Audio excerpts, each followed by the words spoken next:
What's up? It's your girl Anna Talks Wrestling here. Welcome to my channel. Lace up your boots, hit the subscribe and like button, and let's get ready to dive deep into everything pro wrestling. Okay, you guys, we need to talk about Clash in Paris because wow, was that PLE actually way better than I expected it to be? First off, let's just talk about that stage setup.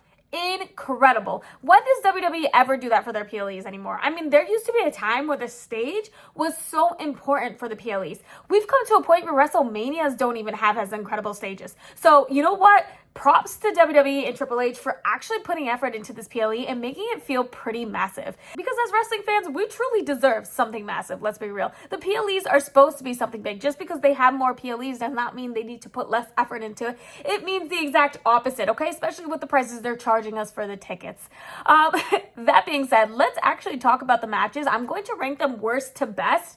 And the rating overall for this PLE. So to start off, I need to talk about the worst possible match of the night, which unfortunately it goes to the man, the legend, the GOAT himself. Yes, I'm talking about the man in his retirement tour and farewell tour, okay? Probably will never wrestle in Paris again. That's right, I am talking about none other than John Cena and the Maverick social media megastar Logan Paul. Now, truthfully, this lands in my worst match possible because of John Cena, not because of Logan Paul. You guys, Logan Paul does an incredible job in the ring, and he's an incredible heel. I've said it before, and I'll say it again. We all naturally hate him, so of course the heel work might come easy to him, but it works, you guys. It truly works because we all really do hate him.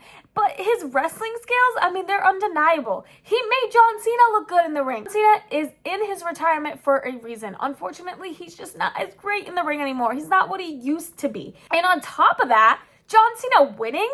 I mean, okay, I know you guys are probably going to hate me for this one because John Cena should not be losing to somebody like a Logan Paul. However, look at the big picture. John Cena had just lost at SummerSlam. Okay, he just lost the title. He lost to the American Nightmare Cody Rhodes, the new poster boy, the new face of the company, which John Cena is no longer the face of the company. There's so many factors to think about. We were all really devastated about it. Let's be real. We were so devastated. John Cena became a face again. Like, should Cena really have won already? Or should there have been a chase a little bit? Like, oh my gosh, Cena keeps losing. It's his retirement. Gosh, Cena is a face now, and he just took a loss at SummerSlam. Now a loss at Clash in Paris to somebody like Logan Paul. I mean, guys, let's be honest here. That would have brought Logan Paul to the next level in terms of being a heel. And aren't the vets supposed to put over the new up-and-coming stars? I know that it's Logan Paul, so we have a little bit of hate towards him. But you guys, we really need to think about this. Was this the smartest move from WWE? Was this the smartest move that the company could have done? I was really hoping for a chase to want to see John Cena win again. I wanted to see John Cena lose and lose and lose to the point where it becomes to his final match, and we're sitting there and we're like, oh my goodness, is he really going to win or lose his last match? That's how I wanted it to be. And I know you're supposed to lose on your way out, but you guys, he has an entire legacy. This retirement tour isn't the only thing he's ever done. This year is not the only thing he's done in wrestling. I wanted to see something better, okay? And John Cena winning, yes, the crowd loves him, but it's Paris. And Paris is one of the best wrestling fans ever, okay? They are always going to be loud. But I don't know. There's something about the crowd reaction that didn't feel like the John Cena celebration we should have had. So I'm super upset with how this match ended up being with John Cena winning. And I just really think that it's time for Cena to pass the torch. I really thought we were going to start seeing Cena pass the torch. Now, I know we can talk about SummerSlam and him facing the American Nightmare Cody Rhodes, and he technically passed the torch on to him, right? Because Cody Rhodes, like I said, is the face of the company. So that does make sense. It's just, I think someone like Logan Paul needed that push for us to hate him even more. It's just, I feel like Logan Paul could have won that and it would have made sense. That's all. That's all I got to say about that. And honestly, that's why it lands in my worst match of the night. I didn't care about it. I didn't care about the build-up. Honestly, Logan Paul was the most interesting part about the whole feud and match. So And seeing that John Cena was in the match, it should have felt bigger, and it should have felt bigger because of Cena, not because of Logan Paul. So more props to Logan Paul for making this feel like something. Cena, I'm very disappointed in. I'm not really loving this run that he's having. It's just not my favorite. Even when he was heel John Cena, it was not working for me. It felt so fake. Like, the crowd still loved him. He didn't do a true heel turn, and he turned back to a face way too fast. And if he was going to turn back to a face, this is not the way to start that off, by having him beat Logan Paul Clash in Paris with not much emotions behind it, okay? I can go on and on about how much I'm hating Cena's run, but let's go to the second worst match of the night. And honestly, I don't know how this landed in my second worst and not my worst. Truthfully, because I could literally give zero craps about this match, the Wyatt Sicks versus the Street Profits. What in the world are we doing? The Street Profits need to break up, you guys. This is getting so old. We need to see Montez Ford on his own. We truly do. Like, it's time for them to break up, okay? And Wyatt Sicks are obviously just not the best that they could be. But the reason it landed in my second worst instead of my worst is just because of how the results ended up. If Street Profits won the tag team championships, then okay, that would be the worst. But since the Wyatt Sicks won, I'm not exactly against that, and it lands into my second worst. Okay, there's not much to say about here. The tag team division is kind of trash right now, I'm not gonna lie. It needs something big. It needs to feel something more. The whole build-up, obviously, to this match wasn't very long at all. Leading up to Clash in Paris, obviously, because it was added so last minute. That's because I just think the Street Profits are so boring. Are they worse than the New Day right now? Absolutely not. Nothing can be worse than the New Day in the tag team division right now. That's a whole other topic. But the Wyatt Sicks are probably better holding the championships than somebody like Street Profits or even the New Day. Honestly, let's just put Street Profits versus the New Day against each other and have them all break up, because that would be the most entertaining thing they could do in the tag team division. They need to start thinking about what the tag team division needs, because it is lacking so bad. This is probably one of the worst times I've seen the tag team division, truthfully, and I'm hating it so much. The tag team championships don't even feel important to me when I watch it as much. It just feels like, all right, we have this tag team, let's give it to them. They're not the best tag team in the world, but they're the best in WWE right now, so this is what we're gonna do. That's what we're left with, okay? Let's be honest here. AEW is doing better. WWE has seen better days with this tag team division. Again, not much to say about here. I think they were probably teasing a breakup between the Street Profits in that match, which is the only reason that I'm like, okay, that can land in my second worst. It doesn't need to be my worst. If they're truthfully going to have them break up, then I'm all here for it, because we need to see them separated. My only concern about them being separated is somebody like Dawkins. I don't know if he's going to make it on his own, but somebody like Montez Ford definitely has a potential. That would be the best way to test, does this man have the star power that he thinks he has? Because if you guys remember, he compared himself to Stone Cold Steve Austin at one point in an interview. Like, okay, bud, you got a long way to go. Dawkins, I don't know. I feel like he's probably just gonna go out on his own and then eventually get released, because I don't really see him as an individual superstar. And I hate to say that because I know how hard these wrestlers work, but you know, if you don't have it, you just don't. And unfortunately, that's showbiz, right? I do want to talk about the Wyatt Sicks here a little bit. I don't know what it is about Uncle Howdy. He's just not doing what he did when he first made his debut. Like, when Uncle Howdy first made his debut, it was crazy. It was awesome. Now Uncle Howdy appears on the screen and nobody gives a crap to talk about it. I don't see anybody talking about it. It's literally like the last thought on my mind when it comes to these shows. So I don't know what they need to do with the Wyatt Sicks, but something needs to happen, because there's a lot of potential that can happen with this group. I don't know if it's who they're pairing them up with in terms of feuds. I don't know if they're lacking a lot of character development. Something needs to happen. And it needs to happen quick, because I'm really losing interest here in the tag team division. That being said, let's move on to our third worst match of the night, which unfortunately, for these incredible wrestlers, for these legends, the Man Becky Lynch herself and Nikki Bella. It honestly just lands in my third worst match of the night, only because the other matches were better. I do want to say, this match was incredible with the build. The verbal back and forth that they had, it was incredible. The promo battles were honestly some of the best going into this PLE. And it's some of the best that we've seen in the women's division in a long time. Definitely one of the best things they have going in the women's division right now. So I'm hoping to see this feud continue, because I do want to see Nikki Bella get that title from Becky Lynch. I think that would be the most ideal way to have Becky Lynch lose her championship to someone like Nikki Bella.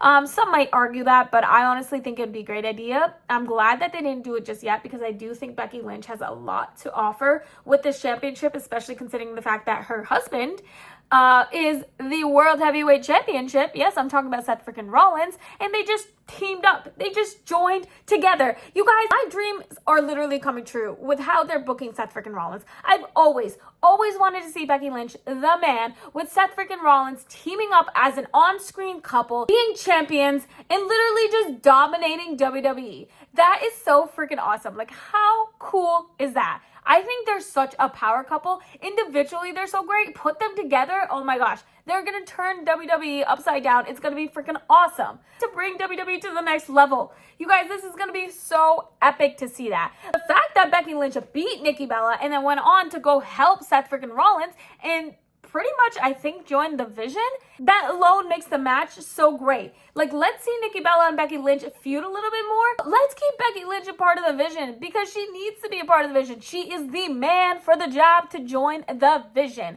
So, incredible build-up by the WWE and Triple H with Becky Lynch and Nikki Bella. I totally loved it. Looking forward to it so much. And honestly, I'm glad with the way it ended. I'm happy with the way they did the match. The women were incredible in the ring. I mean, these women are moms. Okay, they are moms and they are incredible pro wrestlers. They are literally like Wonder Woman, Superwoman. They are incredible, and I'm so happy to see that they got this spotlight that they truly deserve. That being said, let's go to the top 3 best matches of the night. Okay, you're gonna be interested in this one because my number 3 happens to actually be the main event, the Fatal 4-Way with the Rebel himself, the voice of the voiceless CM Punk, with LA Knight, yeah, and Jey Uso, yeet.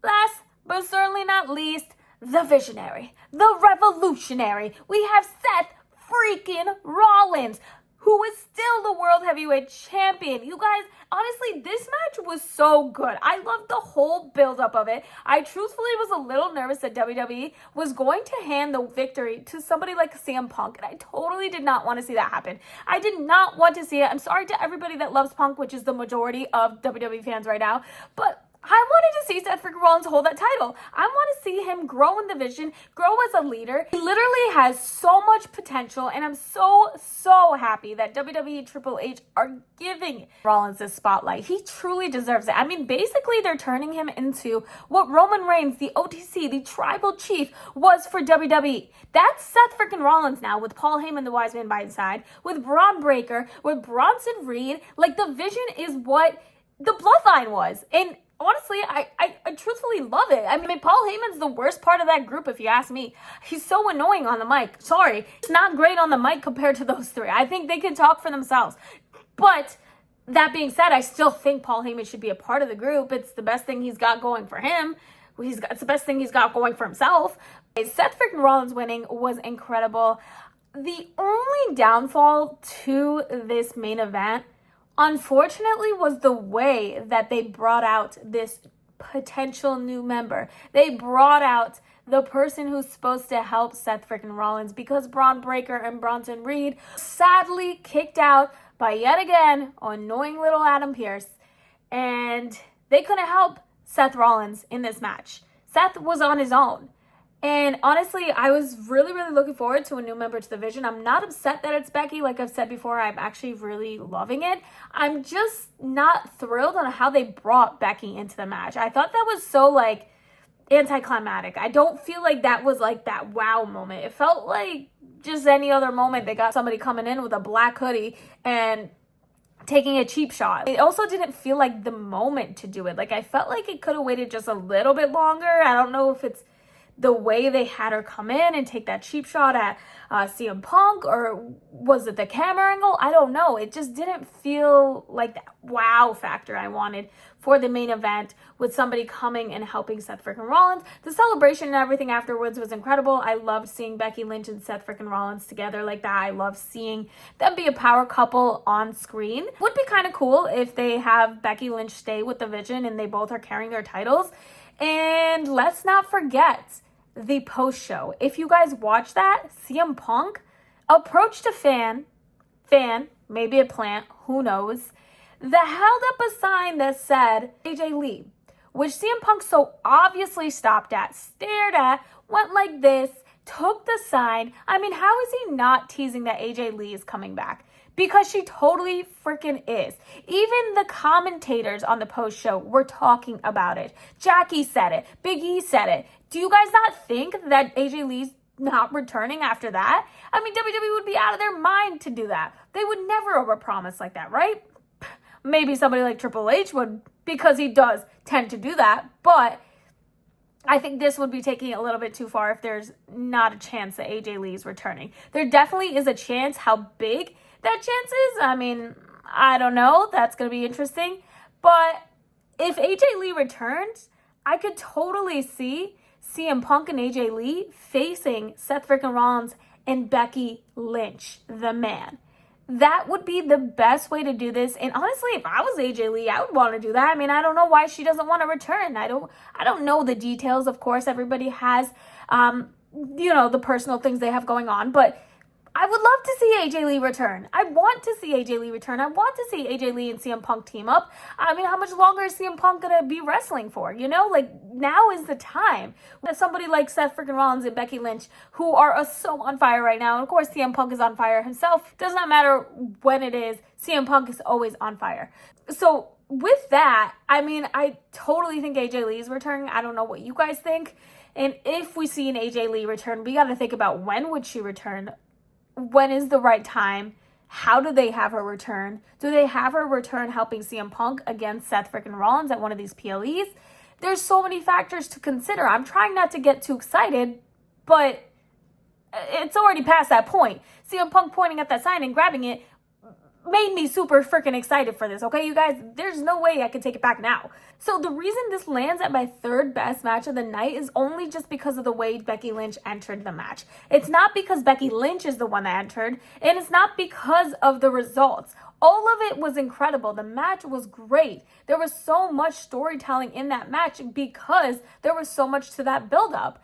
Even when LA Knight was talking about Jey Uso in the interview and saying Jey Uso practically stole the yeet gimmick from him, from his yeah gimmick, which honestly makes sense with the sunglasses. I mean, everything. If you factor it all in, go listen to that interview. LA Knight kind of makes it pretty clear. So the whole match was great. It's just the way they brought in that surprise. That's kind of where I'm not feeling like that deserves the top two matches of the night. Speaking of the top two matches of the night, we have, on one side, we have the Donnybrook between Sheamus versus Rusev. And on the other hand, we have the match between the OTC, the Tribal Chief, the one and only Roman Reigns versus Bronson Reed, who is a part of the Vision and was the Tribal Thief.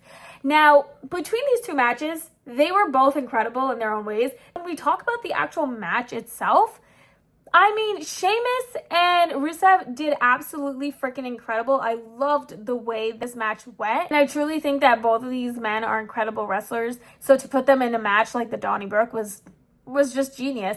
Rusev winning was not on my bingo card, though. I really didn't think they were going to hand it over to Rusev, especially considering the fact that he's been such a dud with the way they've been booking him. So I guess it makes sense to try to bring him over a little bit, try to get a little bit, eyes and attention on him, Sheamus losing to him. Sheamus is such a loved wrestler, so I'm very shocked that they had Sheamus lose, considering the fact that Rusev has not been having a great run since he's been back. Hopefully this means that there's going to be a change here. They're going to start turning things around for Rusev. I really would love to see that for Rusev. He's incredible. The match itself, they took so many bumps. Oh my goodness, going into the crowd. Those matches are the best types of matches. We all love it. We love to see these wrestlers actually put everything into the match and really tell a story.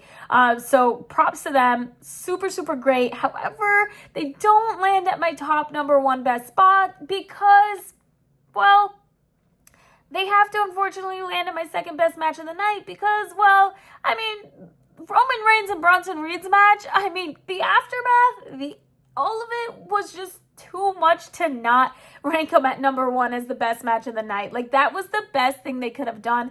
And honestly, it was an incredible match itself. I mean, the storytelling in that too, with the tribal chief versus the tribal thief, and to put somebody like Bronson Reed against him is a massive step up for him, facing somebody like Roman Reigns, who hasn't wrestled since SummerSlam, which I know it hasn't been that long, but either way, he hasn't had a one-on-one wrestling match since WrestleMania. So if you consider that fact, Roman's first one-on-one match back from WrestleMania back from April, is Bronson Reed, big Bronson Reed. I mean, that's a big deal for somebody like him. He's never had an opportunity like that. Like, this is probably one of the biggest matches of his career, if not the biggest. So I really love the fact that WWE booked this for him, and I really hope to see that Bronson Reed gets more spotlight like this. Roman Reigns defeating him was freaking awesome, considering the fact that Bronson Reed just beat him up afterwards with Bron Breakker coming out. Like, that was freaking epic. And then Bronson Reed jumping off the top ropes 500 times, basically torturing Roman,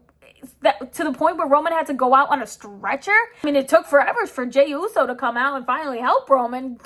I mean, I was sitting there and I was like, okay, are they just going to keep beating him up, or what's going on? Is somebody going to come help him? And finally, Jey Uso appears out of nowhere after waiting for 500 years. And also, I want to mention the fact that Roman Reigns got beat up so bad to the fact that he literally had to leave in a stretcher.